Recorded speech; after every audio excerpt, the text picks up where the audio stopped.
How does all of this happen? In Isaiah 9, verses 6 and 7, "For unto us a child is born, to us a son is given, and the government shall be upon his shoulder, and his name shall be called Wonderful Counselor, Mighty God, Everlasting Father, Prince of Peace.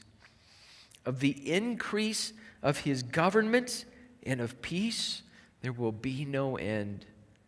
On the throne of David and over his kingdom, to establish it and to uphold it with justice and with righteousness from this time forth and forevermore. The zeal of the Lord of hosts will do this.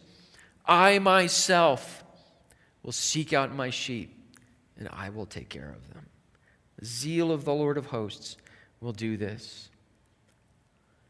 Paul said that Jesus became poor so that we might become rich. This child comes as God in flesh.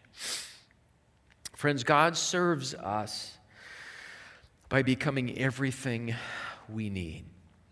"And his name shall be called," and then we read all these beautiful, astounding things that describe who this child is. He serves you and me by becoming everything we need.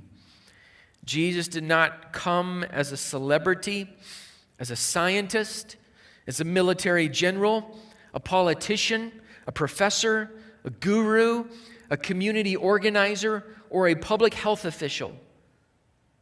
None of these roles solves what we really need. What we really need is a Savior. What we really need is this child and everything that he is for us.